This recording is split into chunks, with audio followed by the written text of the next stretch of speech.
Thank you, Kat. I'm Job Snijders. I work for NTT.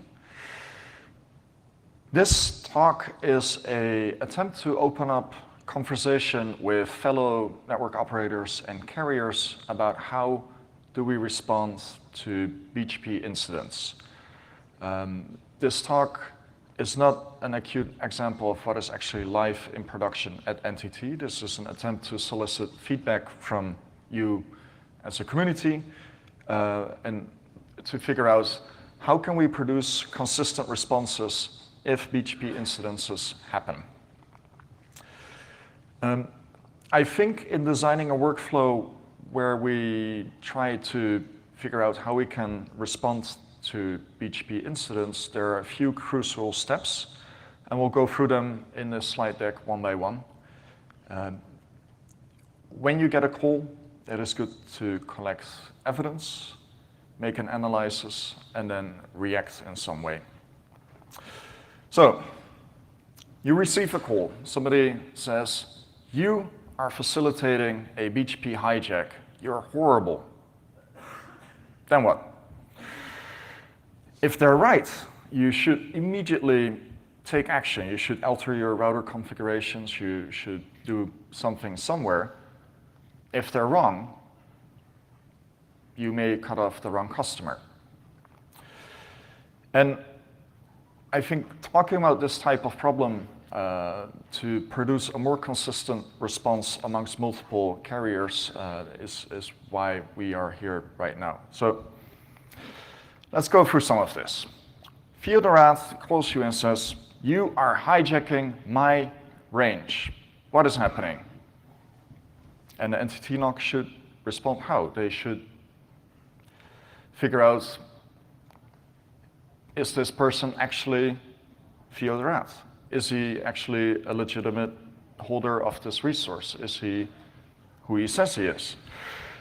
Because the worst thing that could happen is that people call into the NOC claiming a sense of an aspect of abuse, and then that you shut off the wrong customer because of false information. So assure that the relation to the reporter is something that you can rely on and that you understand who they are. When they call, ask for specific questions. You need to figure out what is it they actually expect to happen in the global internet routing table. What is the exact prefix they're complaining about? Does their complaint match what you see in your BGP tables? What is the expected prefix length? What is the expected origin ASN? In this scenario, given that we've managed as a community to set up fairly complex systems where we are anycasting HTTP services, it may also be good to ask for a website endpoint or some other service where you can verify what the expected outcome of the operation is. So, when you receive the call, you pick up the phone, people tell you this and this is not as I was hoping it would be in the routing system. You should collect a steady state of what the network actually is doing at this moment. In the case of NTT, we have a filter generation daemon running at rr.ntt.net that is the production instance that feeds into our router configs. So if somebody calls and says something is wrong, inspecting this publicly available service can help analyze what was documented as routing intentions and whether that contradicts what the reporter is telling you. So these whois commands will give an overview of the RPKI or IR objects that exist in the system and are used in the filter generation process. And they're the first step to understand what is happening. So here's some example output. If you issue a command like this, you'll retrieve the route objects or RPKI statements that influence what eBGP filters are related to this particular prefix. Now, another method of inspection is to go out to the various route collection initiatives that exist. There's the NANOG ring looking glass. RIPE NCC has produced a beautiful platform called RIPE Stat. There's a public instance of a validator available at rpki-validator.ripe.net that allows you to compare BGP information to published ROAs. And there's a tool called IR Explorer that also helps understand what perhaps were the intentions of the resource holder. Other than looking at published information about routing intentions, it is perhaps also good to capture what is your network actually doing in this moment. What is in the BGP RIP level available in your network, and what is happening in the forwarding plane. So capturing the routes, capturing a trace route towards the destination that is hijacked can be useful to understand what is happening. And this is an example from an NTT router where in the upper half we see the normal steady state, which is what we expect to happen. But the second entry is the hijack that is in progress, where my personal ASN is rerouting traffic for this specific destination. Trace routes are very, very helpful. Every eBGP router that exists in your network has a slightly different view on the routing tables. All of them have this tree view to all internet destinations you can reach. And trace routes can help you in this instance to understand where's traffic actually sent. Because the previous slide is just one router, and if you have hundreds of routers, they may all have slightly separate information available to them. Slightly different forwarding decisions are made. So trace routes are very useful debugging information in this instance.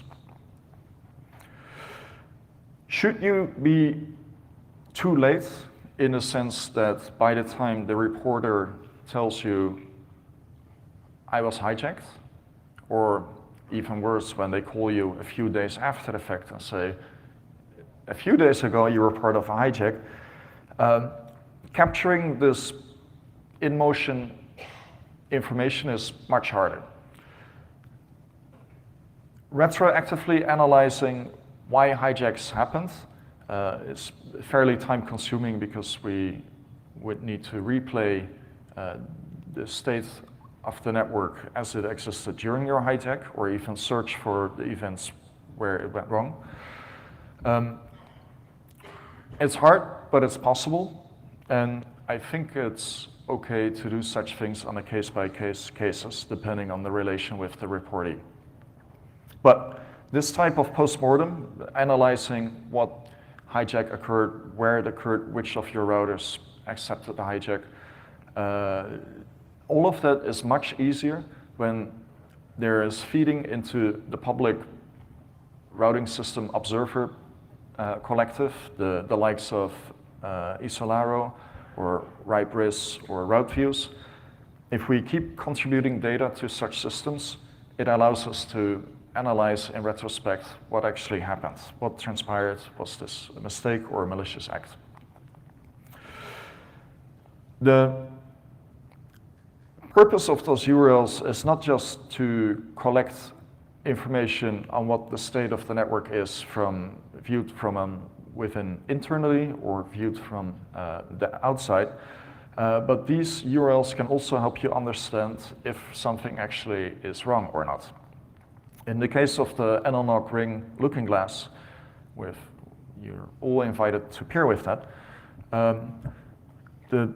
the web interface will indicate to you an initial assessment whether a route announcement conforms to published routing intentions or not.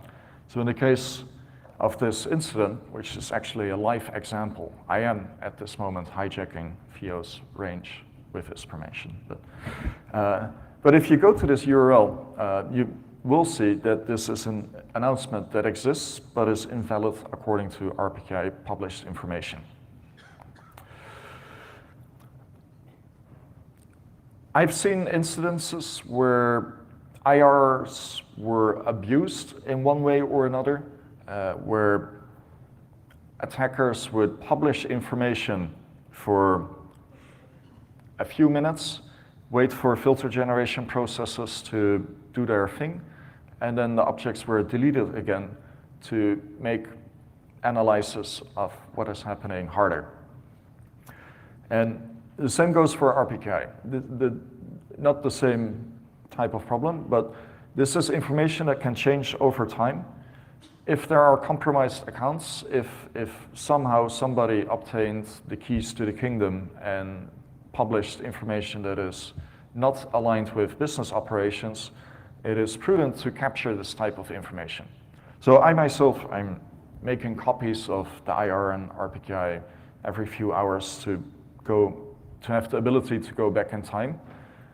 If you're not doing that, when you get a call from somebody, you're hijacking my space, it is good to collect the current state of operations that influence your network. Another aspect in designing workflows around BGP hijacks is to analyze whether the reporter is the same entity as the victim.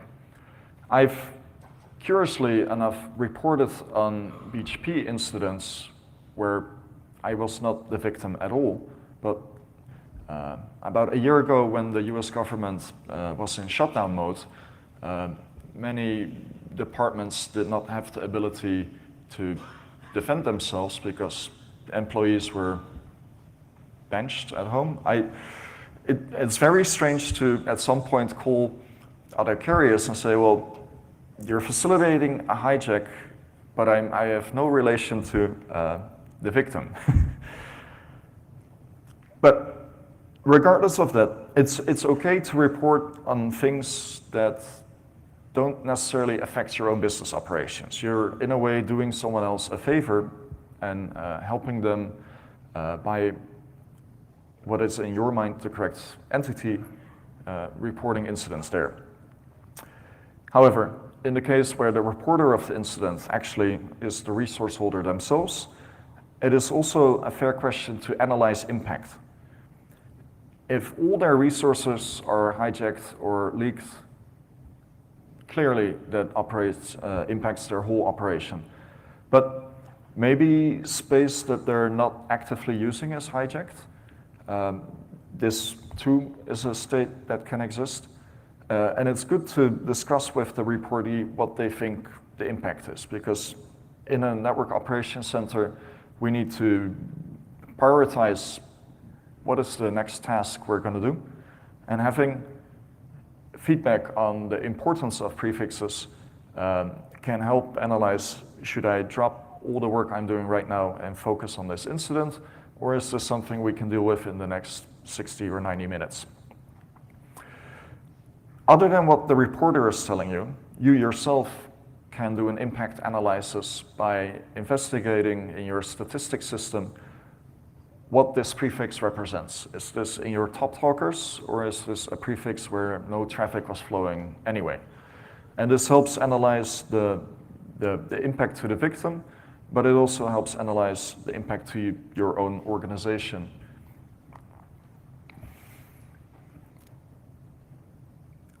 Actions you can take after receiving a report, after concluding that this is not what things should be. It may be your own organization, it may be a customer, it may be a customer of a customer that is introducing routing information that is not helpful. But sources, to use all the sources to figure out how to reach the originator of the misconfiguration or hijack. This information exists in RDAP, in Whois, in PeeringDB. Open all those things in your browser and call all the phone numbers.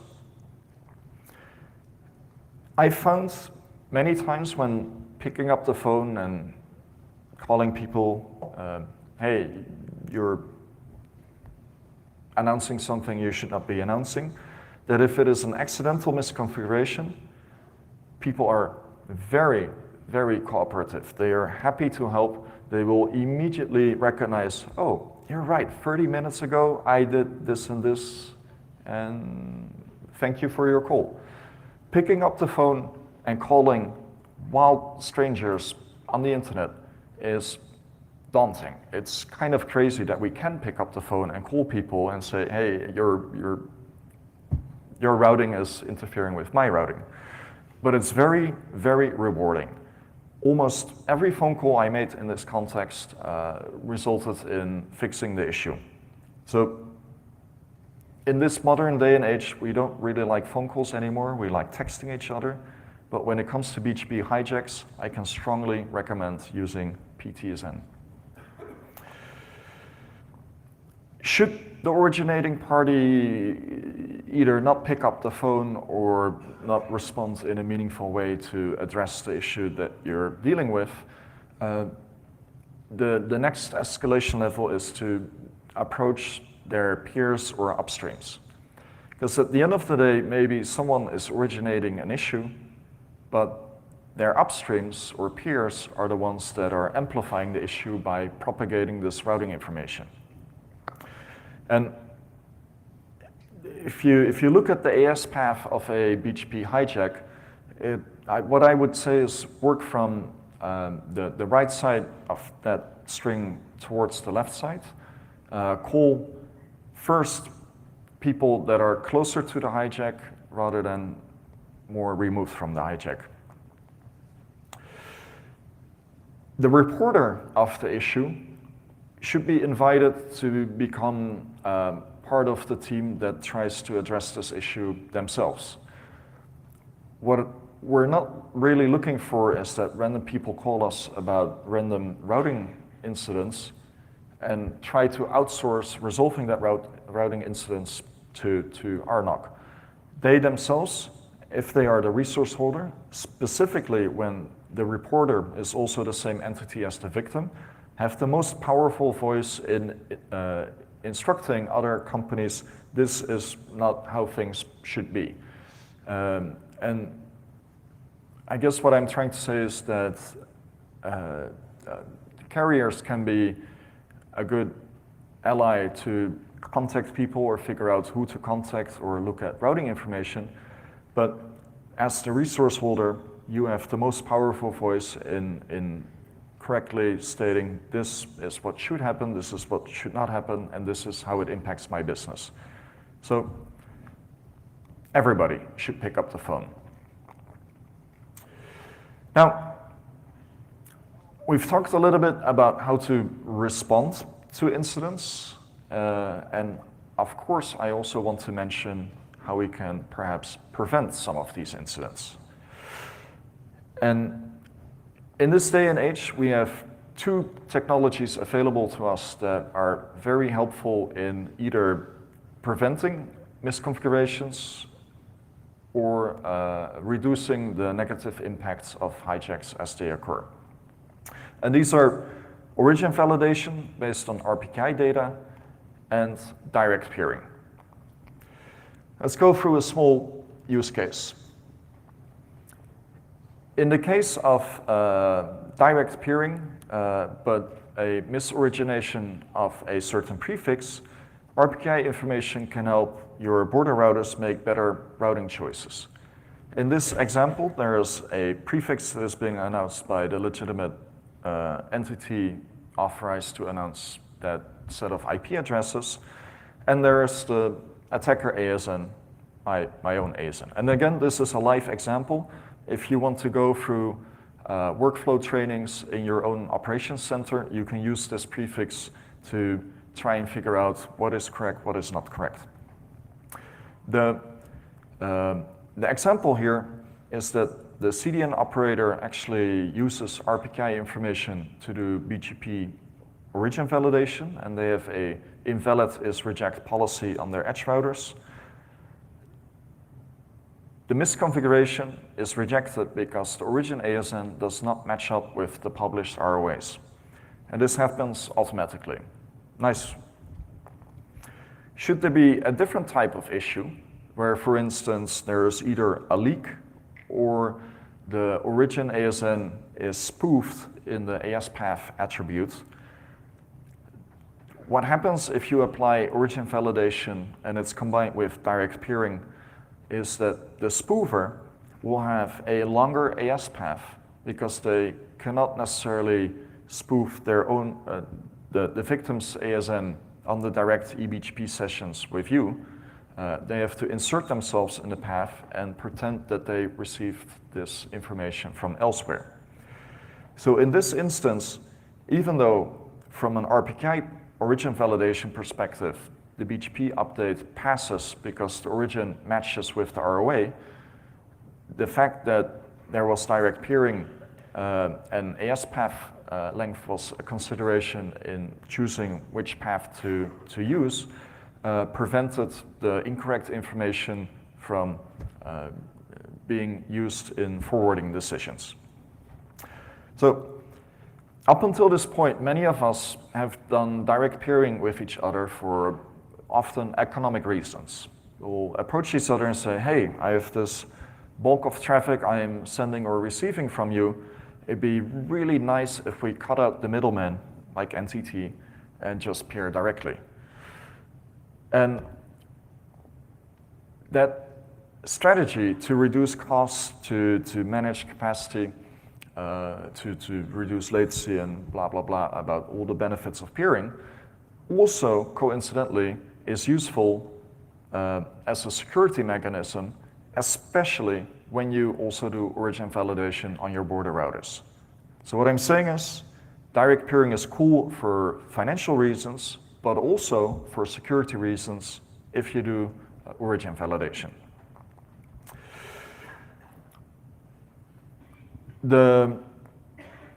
Going back to how hijacks are even part of the ecosystem or are allowed to enter our global routing system, it happens from time to time that it was a misconfiguration combined with outdated or rogue IR information. And that the hijack was possible in the first place because there were entries in the system that did not contribute to correct configurations.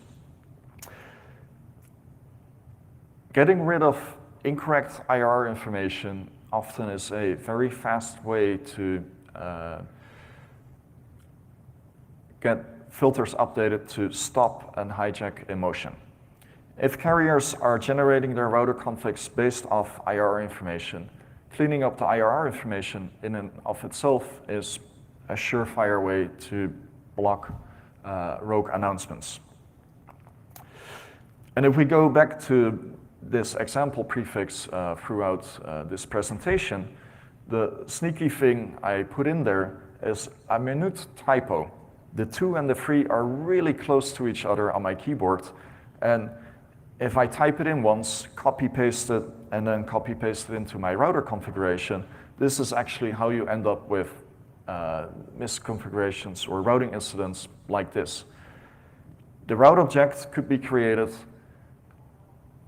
The route object was copy-pasted. That string was used in my router configuration, and there you have it. We're announcing a prefix we should not be announcing at all. So use this example in your network operations center, send them this prefix, say, I think there's a hijack happening. What do we do now?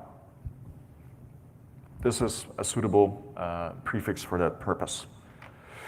And with that, we're approaching the end of my presentation, and I would like to open up the floor for comments, suggestions. What is it that is missing from these steps? What evidence are we overlooking? Let's design a corporate workflow out in the open. Hi, Job. My name is Martin. I'm from Cisco Systems. What initiatives do you know of that are dealing with cleaning up RPSL? One of the things we've seen is that the information, whilst covering about 80% of the prefix space, is irregularly updated and not well secured?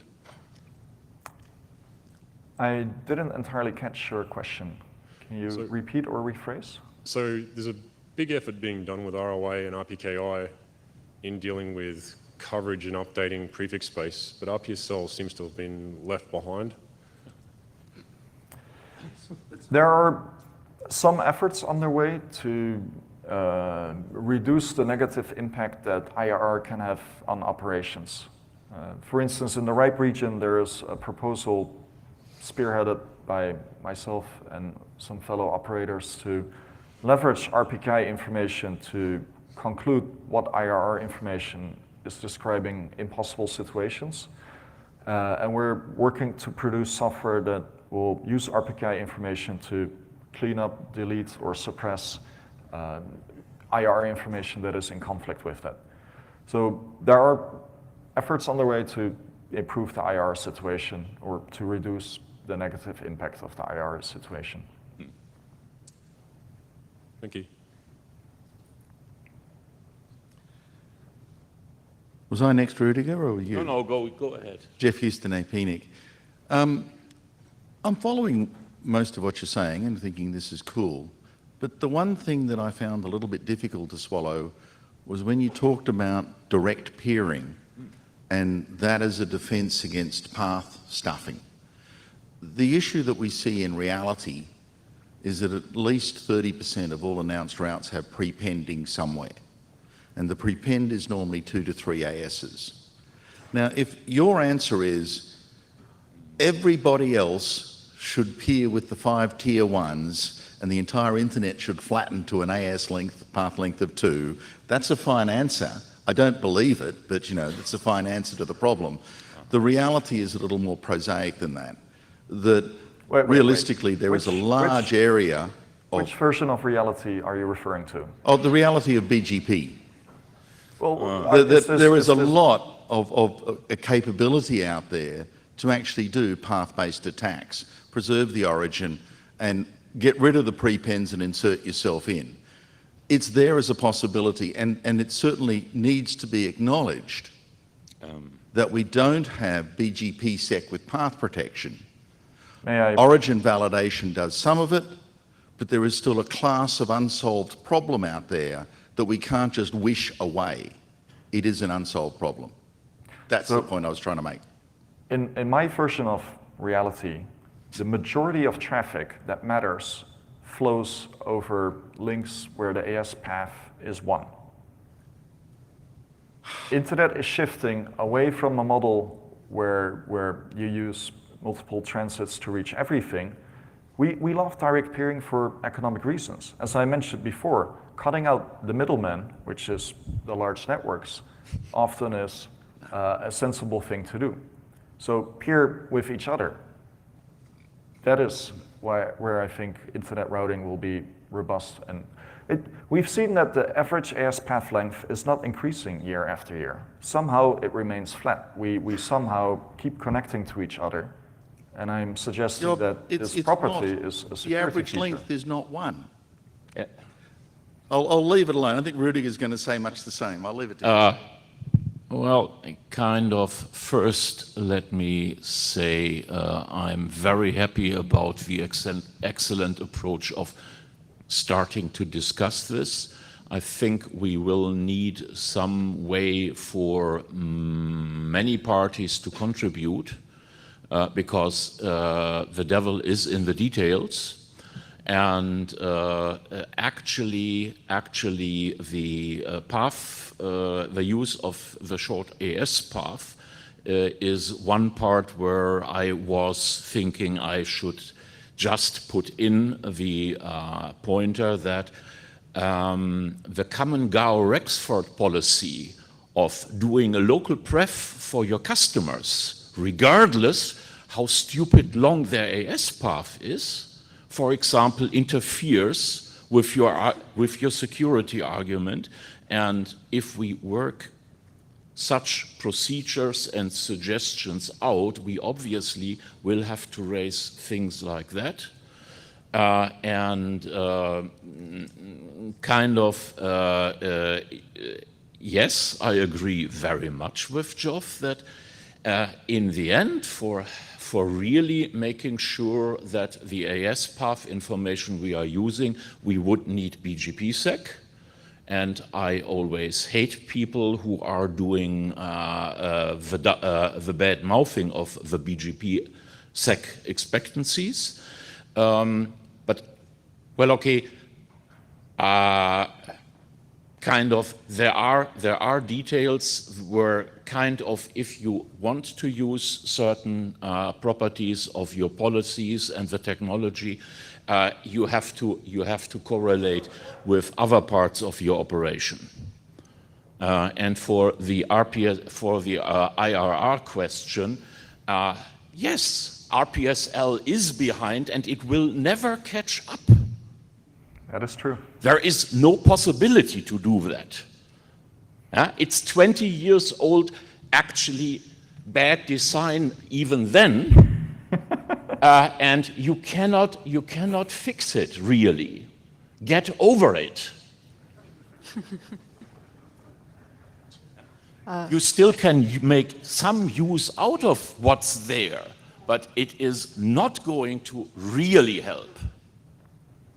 Hello, Jinjinren Netflix. I have a question regarding ASPA.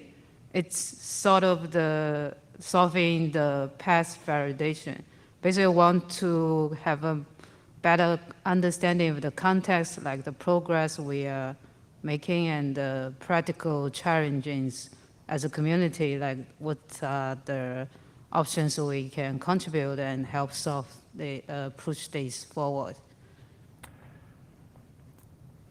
In a way, ASPA is a reinterpretation of AS path-based filters that have existed for years. And then in recent years, I started branding certain AS path filters as peerlog. If you go to peerlog.net, you can review that presentation. And the downside of this peerlog concept is that it's a manually driven operation. We need to email each other, we need to call each other to instruct each other how it is we want other people's routers to be configured, what is an acceptable state of the network, what is leaks or hijacks.